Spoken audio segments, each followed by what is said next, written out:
Yeah, many thanks. Many thanks for the wonderful invitation here to Hong Kong. It's, of course, a privilege, but there are a few issues around it which I would like to mention first. First, I would like to thank Professor Wu for thanking for a contribution he hasn't heard yet. I like to acknowledge Professor Tzu-leung of mentioning that he is not yet history, and I am in a very uncomfortable situation because the problem I was dealing with in my research has been solved 10 years too early, and I'm a little bit unemployed. So if anybody has a new job for me, please let me know after this lecture. I'm really looking for new opportunities. And, okay, let's talk about it. And Dr. Lee, you already had the vision in your mentioning what is important in hepatology and gastroenterology by leaving out hepatitis C. And you're so right, because everything is solved here.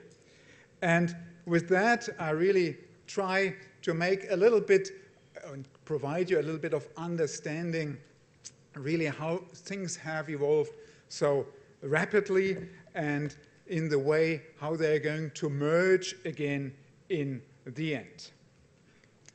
We are currently, and you are in particular, here in a situation in Asia where just the very first generation protease inhibitor have been approved, boceprevir and telaprevir. And by dealing with these compounds in conjunction with pegylated interferon and ribavirin, you see all the improvements on one hand with respect to higher cure rates, 30% more cure rates. But you see that these treatment schedules are terribly complex, require very thorough planning for patients and physicians. A lot of consideration has been given to potential drug-drug interaction. You are really an internist at its best because you have to deal and to manage all the side effects, and you have to become also a basic researcher understanding virology, virological resistance, and decent stopping rules. And while you are introducing these medications here in your countries, you have a situation that various guidelines around this world, the Europeans, the Americans, the Europeans actually, despite having those drugs actually available in every country, already say that this treatment is no longer appropriate, that it is dangerous, and should actually no longer pursued. So this is really showing how the world is diverging in a way based just exclusively on economic reasons. And this is really something which makes us heavily concerned. And I was very happy to hear that some governments here in Southeast Asia already have made reasonable contracts with the pharmaceutical industry to bring those drugs to the patients who desperately need these drugs at a very reasonable price. You will see now in the various countries for various durations of time just a very short transition step where for the various genotypes pegylated interferon and ribavirin is used with any of the new direct antiviral compounds. And this will be another example of non-evidence-based medicine, because what is deciding what is going to be used is exclusively based on what is going to be reimbursed, paid for, what healthcare provider are going to offer you, and certainly not based on evidence-based medicine. There have been, and I was very much reminded by the wonderful talk from Dr. Costamagna about the situation that people were thinking along lines they couldn't leave. And I still remember that we were actually ignored, hated, and whatever happens in an academic career. I think you cited Schopenhauer, exactly this way was passing when people were thinking of interferon-free treatment. And interferon-free for the majority of hepatologists was absolutely an unthinkable object, possibility. And nowadays, it is really something everybody says it's obvious, it was nothing but just to move forward.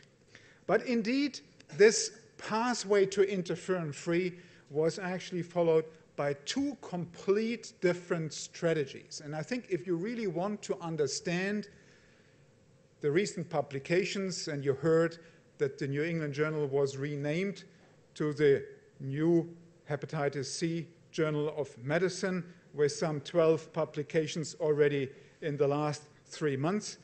It really was two complete strategies towards interferon-based therapy. And if you have understood these different strategies, I think you will, in the end, understand also the different possibilities you will have to cure your patients. There's first one magic grail, the Holy Grail molecule. And the Holy Grail was only one molecule by a chemist called Michael Sophia, and he took his last name and created the name of the drug by it, sofosbuvir. And there was only one company who owned sofosbuvir, and the others do not have sofosbuvir. And actually, the field divides according to the possibility to have a nucleosidic polymerase, a potent nucleosidic polymerase available, or to move towards interferon-free therapy without a nucleosidic polymerase inhibitor. So what was the strategy for those who did not have a potent nucleosidic polymerase inhibitor? So with that, you had to look what are the possible other drug classes. And there are several classes, several drugs you can tackle the hepatitis C virus. There are, first of all, the protease inhibitors. There are so-called replication complex inhibitors, NS5A inhibitors. There are the non-nucleosidic polymerase inhibitor. And then there is still an old crutch, which is in the field for 40 years, and yet nobody understands how the mechanism of action is, a drug called ribavirin. So if you lump everything together, what you have is, of course, a first approach, taking everything and hope for the very best. And you can achieve the very best. This is data from the recent Sapphire 1 and Sapphire 2 trials, and this is another example where evidence-based medicine is going to be very desperate, because those trials actually didn't have an appropriate control group with a standard of care, but almost 100% of patients were cured, and a German Institute of Assessing Evidence, the so-called IQWiC Institute, will state with these data that as there is no appropriate control group, there is no proof that this is an effective and superior treatment with 100% of cure rate, just because the mathematical methodology was not considering ever such a land breakthrough in treatment of any disease. You see here, with all the 4 drugs, patients infected with genotype 1A and 1B, independent whether they received prior treatment or not, were cured with just a 12-week duration of therapy.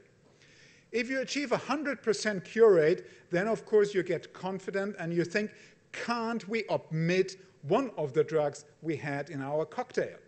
And probably then you look for the drug which has the highest side effect profile and try to leave this drug out and hope for the best with the remaining 3 drugs. Does this still work? Yes, it still does work in almost 100% of patients as long as you are infected with genotype 1B. However, if you are infected with genotype 1A, you see already a decrement in your sustained virologic response rate by 7%.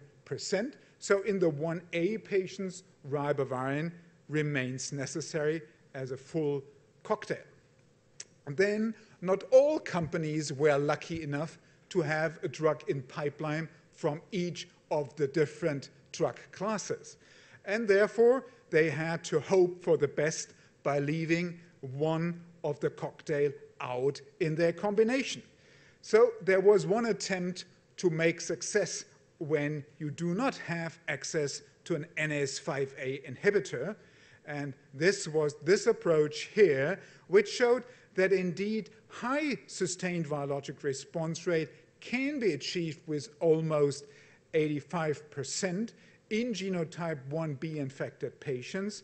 However, due to the fact that in this combination the non-nucleosidic inhibitor had substantial side effect, this regimen is no longer pursued in clinical development. Then, of course, you can think of that you may improve your medications in the respective drug groups and try just to be successful with 2 of the 4 compounds, such as the combination of an NS5A and a protease inhibitor. There is data here from Bristol Myers Squibb showing, with a regimen which will soon be approved in Japan, that a combination of a protease inhibitor and an NS5A inhibitor in genotype 1b infected patients can indeed be very successful, 90% in treatment-naive patients. However, you lose roughly 10% cure rate with prior partial responders, null responders, and this is, compared to other regimens, probably suboptimal. The same drugs you have seen in the full cocktail have been applied with just the dual combination, protease and NS5A inhibitor. And you see here that roughly 95% in naive patients, but again, less sustained virologic response can be achieved in prior null responders to that therapy.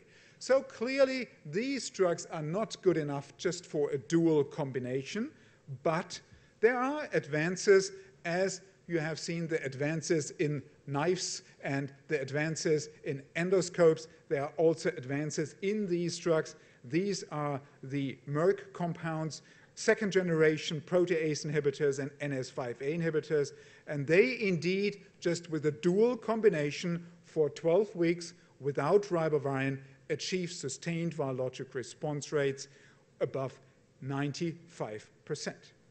So if you take this strategy together, you see that the full cocktail is very successful even in the more difficult to cure populations, such as 1A infected patients, patients with cirrhosis, but ribavirin seems still to be required here.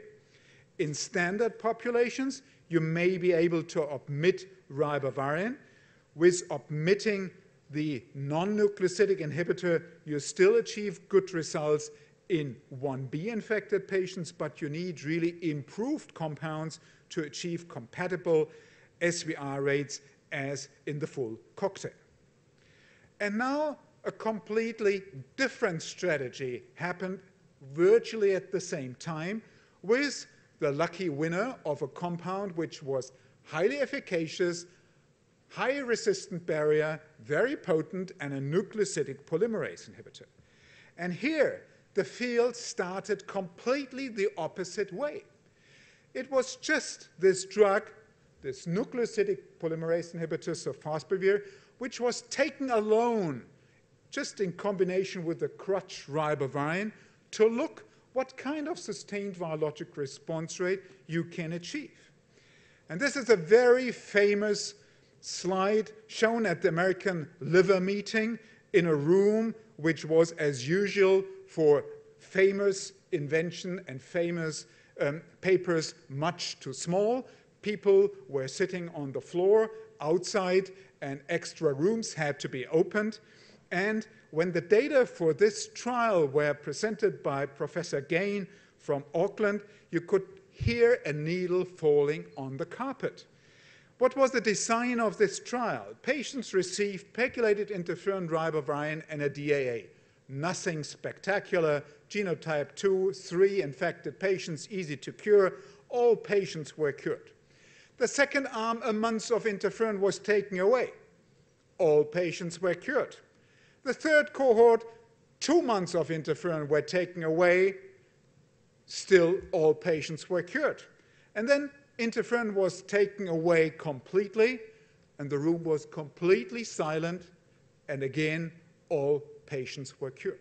This trial was not possible to run in any country in the West, not in the United States, not in Europe, because old guys were not open to new ideas. Old advisors saying, without interferon, this is impossible to cure. And yet, it was shown here, and these data immediately moved forward to phase 3 trials, and you have all seen them last year in the New England Journal of Medicine. All patients with genotype 2 were cured with this approach. However, genotype 3 infected patients seem to be much easier curable in New Zealand than in the rest of the world. Here, the data were less optimistic in patients without and with cirrhosis. So here, we had to work a little bit and prolong therapy. And with 24 weeks of interferon-free treatment, indeed, roughly 95% of patients infected with genotype 3 could be cured just with sofosbuvir ribavirin, just a single drug and a crutch. This was also applied for genotype 1 infected patients. Here, we lack some efficacy despite 24 weeks of therapy, but still 72% of patients were cured. It was a proof of concept. And these proof of concepts for the young people here, these are data you can publish in the New England Journal of Medicine.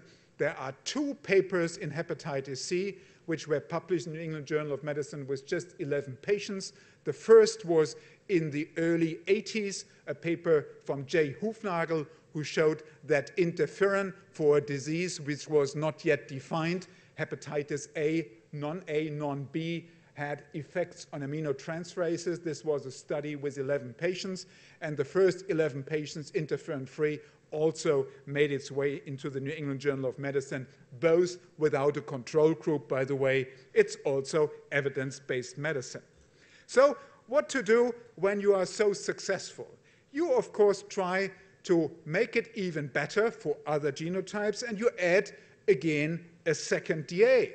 But it's a stepping up approach, while the other approach was a stepping down approach.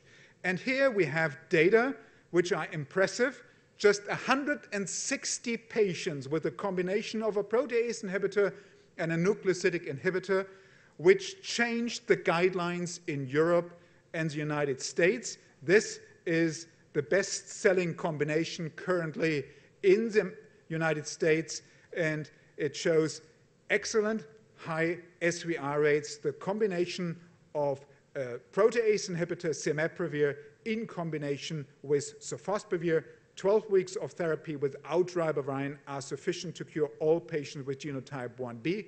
There is a concern with cimeprevir that certain baseline polymorphisms render this drug inactive, but yet whether you have this Q80K mutation or not in genotype 1a, yet the sustained virologic response rate are exceedingly high and are approaching 100%. The other option was not to use a protease inhibitor, but an NS5A inhibitor, and this is what you are going to see next approved. And this is really, another 100% story. Whether you were taking patients without treatment experience, those who had a treatment with interferon ribavirin or even interferon ribavirin and a first-generation protease inhibitor, all patients were cured. And with this regimen, and this is shown on the far right side, you can even reduce the treatment duration to 8 weeks. And with just 8 weeks, a single pill, no injection, no side effects, you are curing 95% of patients. This holds also up for patients with another NS5A inhibitor, both for genotype 1 and genotype 2 and 3 infected patients. So you could now say, everything is solved. Why adding a third drug? The other are trying to reduce the number of drugs. Why here still trying to add additional drugs? And this is because human beings are exceedingly ambitious. So what can you do better than 100%? No, you can't cure 105%, that is for sure, but you can further shorten therapy. And that is currently the approach by adding a third drug even to a nucleosidic inhibitor. And indeed, it seems possible that you can cure almost 100% even with just 6 weeks of therapy. And on clinicaltrials.gov, you can even see a trial currently ongoing with sofosbuvir, second-generation protease inhibitors and NS5A inhibitors, looking for cure rates with just 4 weeks of therapy. So we are approaching Helicobacter pylori, but I must say we are still a little bit longer in treatment, but we are more successful. So with a nucleosidic inhibitor, we started with one drug and a crutch. We added one drug on top of sofosbuvir, and now we are really looking for the shortest possible treatment, all achieving 95% of therapy. How will all these therapies then differentiate? Will it only be the prettiness of the sales representative? Will it be only the costs? Will it be whatever? I think the issue of genotype dependency is going to disappear. If you don't have 95% efficacy plus, there is no competitive way for you to stay on the market. There may be slight differences between the regimens with respect to duration. If you have major issue with drug-drug interaction, resistance, safety, and tolerability, you will be out of the game. And there may be a convenience factor, which will be the number of pills. The really key differentiator of these regimens will be the patients with most advanced disease. So far, we have mainly investigated patients with compensated cirrhosis.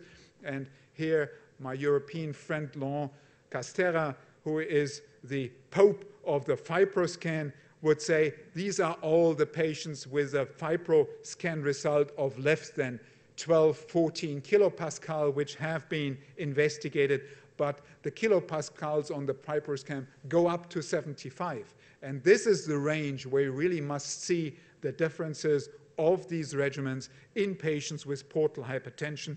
And we must also investigate very careful the clinical benefit of eradicating those patients with such an advanced disease. So, ladies and gentlemen, a few statements and predictions. The crutch ribavirin will disappear. Probably only Jean-Michel Pavlovsky in Paris, sent him my regards, will remain a fan of ribavirin, while the rest of the world is probably going to omit it. There may be, with the 3 DAA, the shortest possible therapies, but 2 DAAs with either strategy will be highly successful, but we need to have more data in advanced cirrhosis. The response to previous interferon-based therapy will be completely irrelevant. Cirrhosis must be more granularly differentiated and expected to become the key baseline predictor for curing our patients. There may be very few patients which then will be the topic of our future meetings, which are not cured with any of the combination, and we may think of maintenance therapy, but I doubt that this will be more than a handful of patients, and I'm not very optimistic that interferon may remain a pangenotypic compound for some rescue option. It's really a drug which was, by the way, detected in vitro 65 years ago, and by European standard, it's a fair time for this now to send this drug into a well-deserved pension. Thank you again for the invitation.